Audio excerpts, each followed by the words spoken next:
Kirill Kaprizov just turned down the most lucrative contract offer in NHL history. Should the New York Islanders pursue him either via trade or eventually free agency? What impact would he have on the team if he did come over? We'll break all of that down and more on today's Locked On Islanders podcast.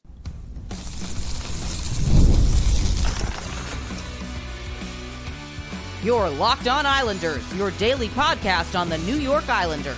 Part of the Locked On Podcast Network, your team every day. Welcome, everybody, to the Thursday edition of the Locked On Islanders podcast, part of the Locked On Podcast Network, your team every day. I want to thank everyone who makes Locked On Islanders your first listen every day. Don't forget to subscribe on YouTube or wherever you listen to podcasts so you never miss an episode.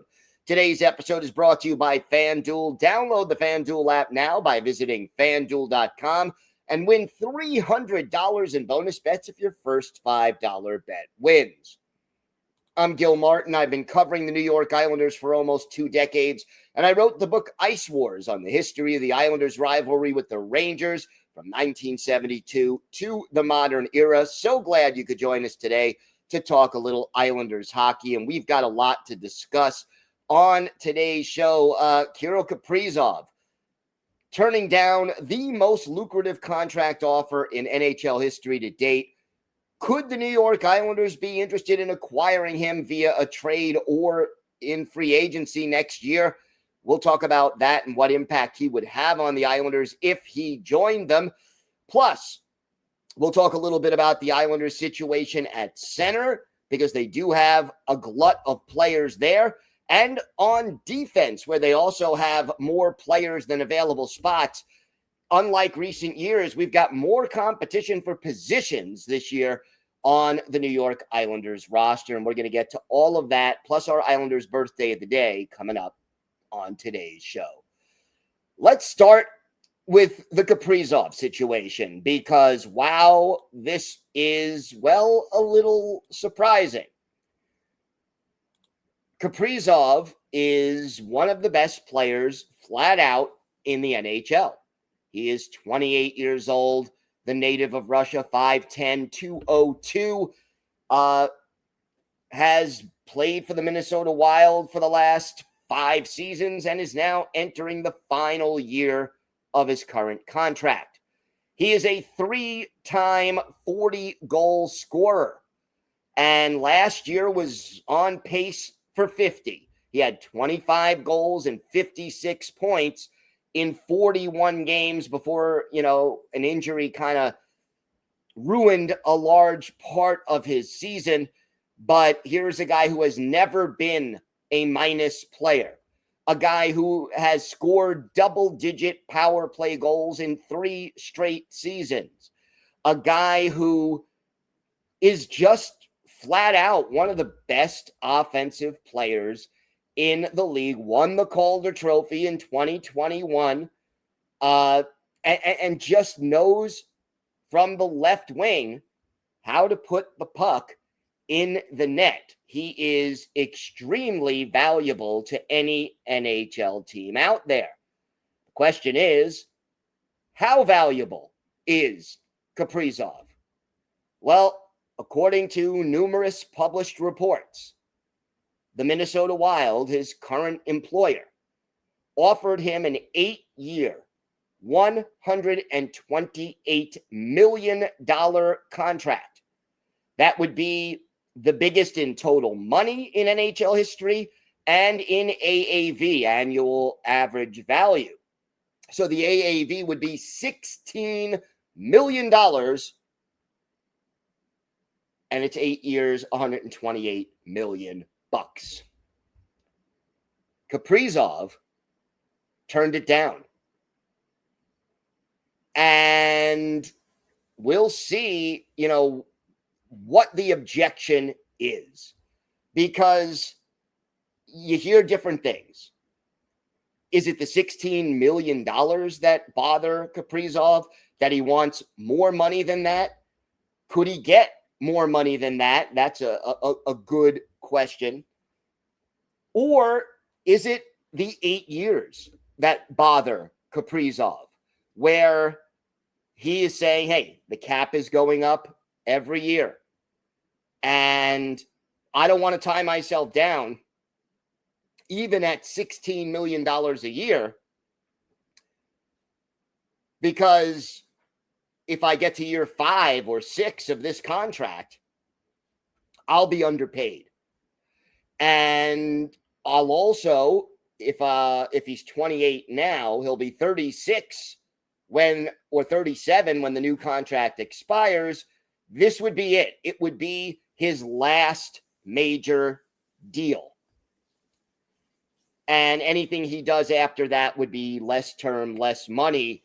Kind of like where, and he's better than John Tavares, and he's better, than Brock Nelson. But you saw their salaries go down this offseason when they signed new contracts because they're older, and you're not going to get another 8-year or 7-year deal. Could the Minnesota Wild trade him? Possibly. I would tend to say it's unlikely that it's a trade, because the Wild view themselves at this point as dark horse cup contenders. They're certainly a consistent playoff team. If they would have had a healthy Kaprizov for 82 games last year instead of 41, they're certainly would have been higher in the standings without a doubt.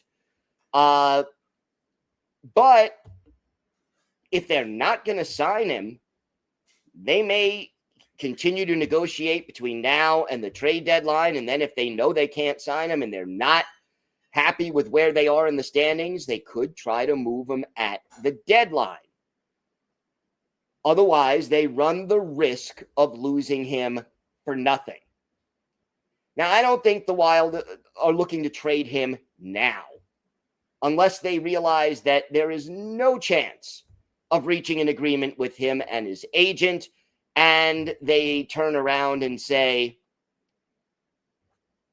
let's get the best deal we can right now for Kaprizov and retool on the fly, get an elite player, and move on from there.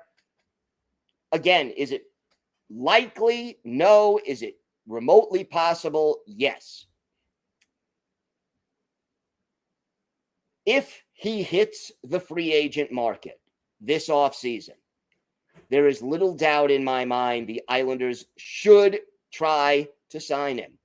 Whether he'd entertain that or not is an open question. We all know the history. Everydayers, we've talked about it many times on the show. The New York Islanders, in the roughly 20 years that modern NHL free agency has been in existence, have never signed a big ticket premium elite free agent. It has never happened. Didn't happen under Mike Milbury, shocker. Didn't happen under Garth Snow. Didn't happen under Lou Lamoriello. Hasn't happened yet under Matthew Darche. And look, let's face it. You sign a Kaprizov, you change the perception of the team. You change the way other free agents look at the team, the way the fans look at the team.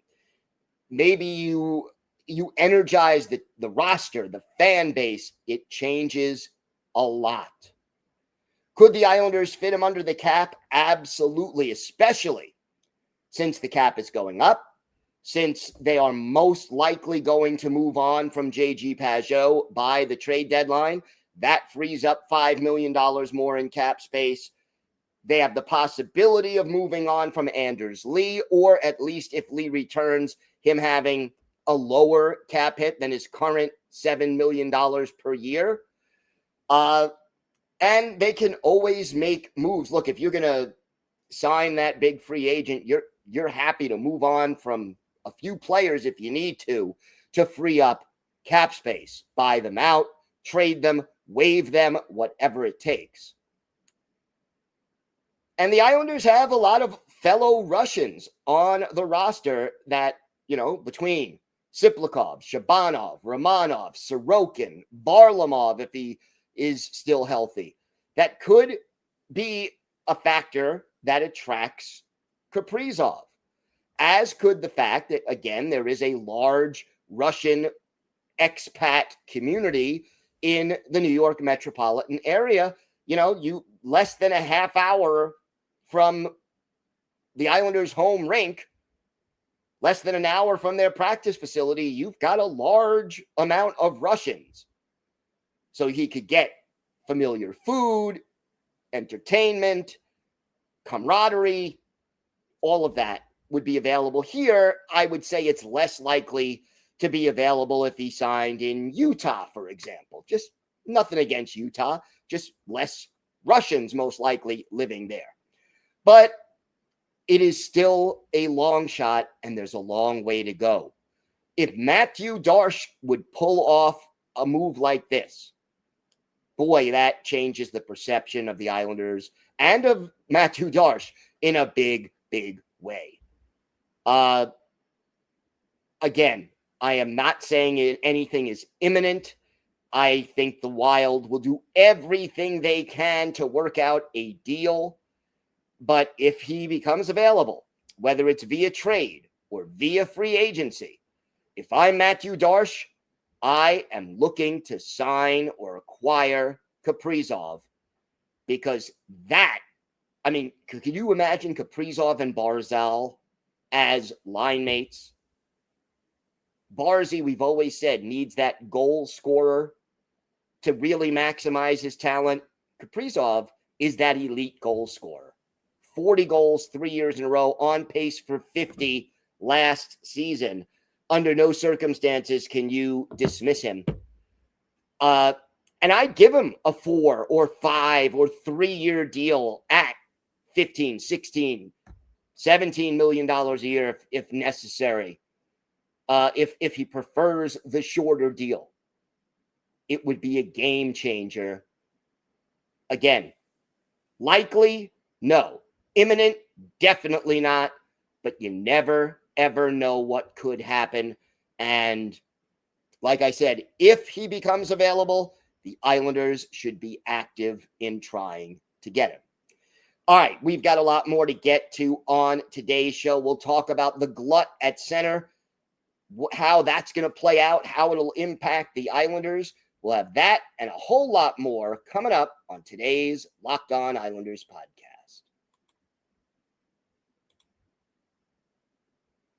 Today's episode is brought to you by your friends at FanDuel. The NFL season is here, and FanDuel is making sure you're ready for kickoff with a can't-miss offer. Right now, new customers can bet just $5, and if that first bet wins, you'll get $300 in bonus bets to use across the app. That's $300 in bonus bets if your first $5 bet wins. I love using FanDuel because it fits however I like to bet. Maybe you like player props or building a same-game parlay to win even more. Or maybe you like jumping on live as the action unfolds. Either way, it makes every game more interesting, whether you're watching your favorite team or just keeping an eye on your fantasy lineup. So are you ready to play? Download the FanDuel app now by visiting FanDuel.com to get started. That's FanDuel.com to place your first $5 bet, and if it wins, you get $300 in bonus bets. FanDuel.com. Check it out today.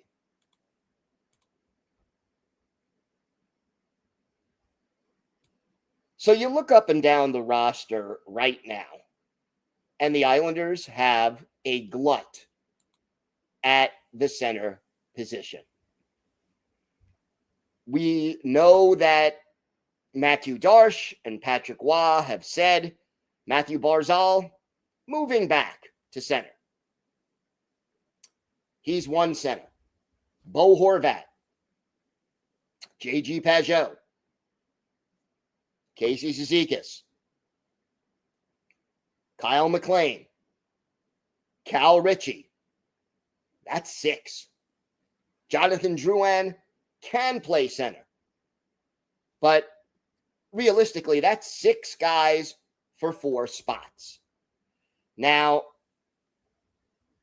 you do have some flexibility here. And this is why I'm not at all worried about this. Barzal, as we know, can play the wing. Drouin, as we know, can play the wing. In fact, that is more his primary position. Casey Cizikas, the Islanders have played him on the wing multiple times over the course of the last 2 or 3 seasons.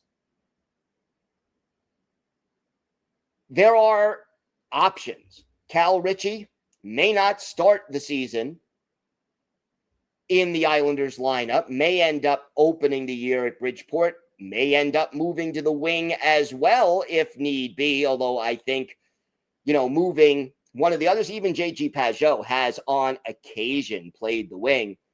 Moving some of those guys to wing wouldn't be the worst thing. The thing I have mixed feelings about, to be honest with you, is the moving of Mathew Barzal back to center. And I'll tell you why. Yes, in some ways, at center, Barzy can take better advantage of his skating skills. I get that. And it is, like we've said, his natural position. But the Islanders, as we're talking about, have a glut at center and a shortage of skilled upper echelon wingers. Moving one of your best potential wingers back to center where you have more players, not so sure that makes sense in the context of this roster. It may make more sense for Barzy. It may make more sense in some ways for the Islanders as far as what they want to see from Barzy. But again, J.G. Pageau, going to start the season most likely with the Islanders, probably won't finish it as an Islander. Cal Ritchie, going to finish the season as an Islander, may not may not start the season with the Islanders. So, there are a lot of options out there. But you got to figure this out. I just wonder at this point if a trade wouldn't make more sense. And I am open to trading J.G. Pageau sooner than the trade deadline, even before the season starts, if you can get the right return for him. The key with Pageau, and I'm a big J.G. Pageau fan, but the key now as he enters the last year of his contract is to maximize what you get back from him. And I'll tell you right now, if somebody offers me a first-round pick for J.G. Pageau in the 2026 NHL draft, if somebody makes that offer for me tomorrow, I'm accepting it and I'm going for it. And, if I don't think the Islanders will do better than that. Maybe if they retain salary, but, why do that? So if you don't have to. To me, I set the price at a first-round pick, and then I go sold. To me, Kyle McLean is a really good candidate to be one of the extra forwards. He's not a young guy. He's experienced. He can play on the wing if you need him to. He can play center if you need him to. But he's not a difference maker on a consistent basis. So I could see him being the 13th or 14th forward. But if I get the right offer for Pageau, I can move Cal Ritchie full-time into the lineup. You could go Bo, Barzy, Ritchie, Cizikas. You could move Zeke over to the wing, but I would, again, there are other players I would put on the wing before adding McLean as another center. The point is, though, there's flexibility here. There's competition here. And in the recent past, that competition was a lot more limited. So as a team, the Islanders are still lacking elite offensive talent. but there is a glut right now of players on the bottom six who, won't have enough roster spots. So whether it's a McLean or a Gatcomb or an Engvall, two of those guys may be in the press box. One of them may be in Bridgeport to start this season, barring a trade. And I can live with that. But here's where Matthew Darche and Patrick Waugh have to get on the same page and figure out how to maximize the talent available to them. And if they need to acquire more talent, and I would say during the course of this season, as the Darche retool continues, that they will do that. They will make more moves, free up some cap space, add more picks, prospects, or younger players, and start to build that perennial contender that Matthew Darche said he will build. I think Bo, Barzy, Cizikas, those guys are locks. After that, it gets a little iffier. And like I said, Casey can move to the wing if need be. It is going to be one of those things in training camp that we watch to see who emerges. And one of the keys is going to be the play of Cal Ritchie. Because if Ritchie plays really well in training camp and in preseason, he could force the Islanders' hands to, as Matthew Darche has said, we're going to bring him in. We're going to give him that roster spot. We're going to play him every game because if he proves he's ready, we'll give him that spot. Let's see how it all plays out as training camp gets underway next week. Rookie camp getting underway any day now. We have got a lot more to discuss on today's show. The defense situation. We'll talk a little bit about that because there's a glut there. Again, more at the bottom of the lineup than at the top. And for our Islanders birthday of the day, a center who joined the Islanders in the late 2000s. We'll see if you can guess who that is. And he perhaps was better known during his season and a half on the island for who he was dating rather than for just his play on the ice. We'll talk about him and his impact on the team and a lot more coming up on today's Locked On Islanders podcast. Today's episode is brought to you by Monarch Money. Most people can't name all their financial accounts or even what they're worth, whether it's 401ks, properties, or investments. And when you don't have the full picture, you could end up leaving money on the table. That's why there's Monarch Money. It's an all-in-one personal finance tool that brings your entire financial life together in one clean, easy-to-use interface on your laptop or your phone. Monarch is built for people with busy lives. If you've put off organizing your finances, Monarch is for you. Monarch does the heavy lifting for you. You can link all your accounts in minutes, see clear data visuals, get smart categorization of your spending, and finally feel in control of your money without ever touching a spreadsheet. And look, if you and your significant other are sharing financial accounts, this is a great way to keep both of you on the same page. So don't let financial opportunities slip through the cracks. Use code LOCKEDONNHL at monarchmoney.com in your browser for half off your first year. That's 50% off your first year at monarchmoney.com using code LOCKEDONNHL.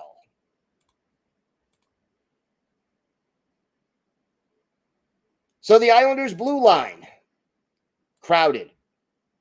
I would say right now, there are four guys who are locks.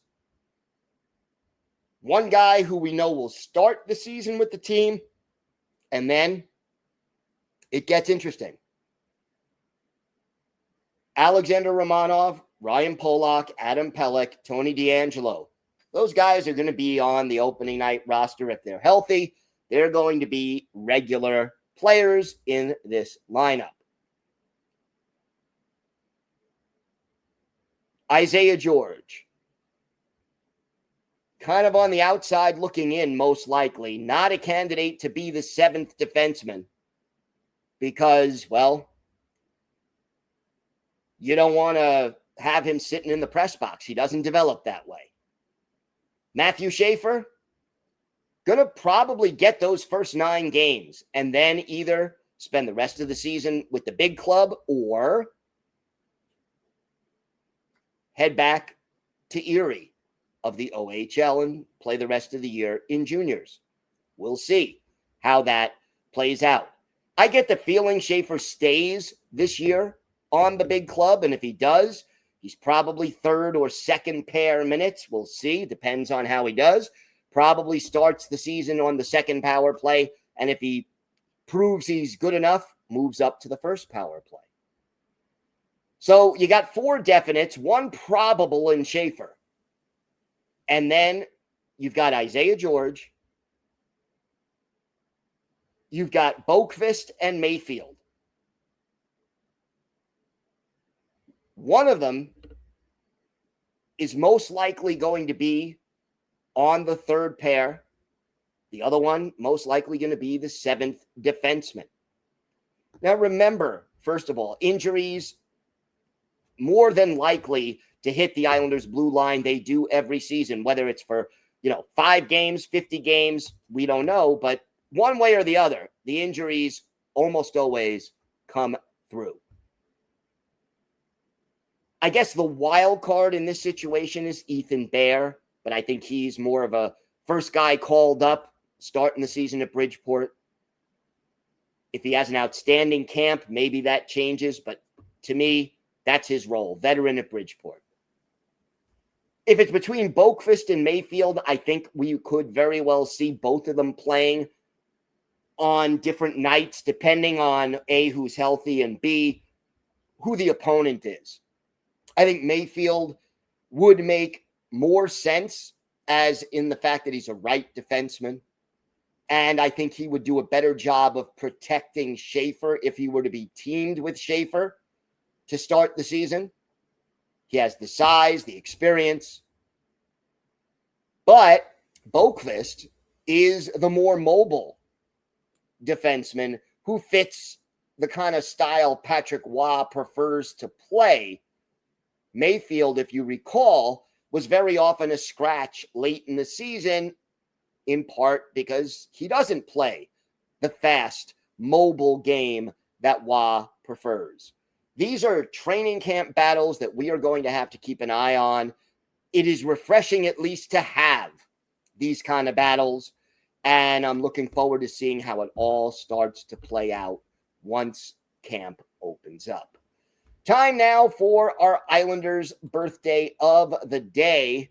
And today, September 11th, is the 45th birthday of former Islanders center Mike Comrie, originally a third-round pick by Edmonton in 1999, 5'10", 185 pounds, spent 2 years at the University of Michigan, 3 seasons with the Oilers, part of a season in Philadelphia, part of a couple of seasons with the Coyotes, 1 year in Ottawa, and then joins the Islanders in 07-08. 21 goals, 49 points in 76 games. Spent half of the next season with the Islanders and then was dealt to Ottawa, played with Edmonton and Pittsburgh, and hung up his skates after the 2010-2011 season. Scored 168 goals and 365 points in 589 career NHL games. 4 goals, 10 points in 32 playoff games. None of those with the Islanders. One of his better games in blue and orange. How about December 26, 2007? Islanders hosting the Maple Leafs at the old barn. Andrew Raycroft, the goalie for the Maple Leafs. Rick DiPietro starts. Wade Dublowitz relieves him for the Islanders. And in this game, with the Islanders down 2-1 in the first period late, our Islanders birthday of the day, Mike Comrie, ties the game at 2. Richard Park and Rick DiPietro with the assist. Islanders pull ahead late in the period on a goal by Bill Guerin. Mike Comrie setting it up. But early in the third, a shorty by Alexander Steen ties it at 3. The game goes to overtime.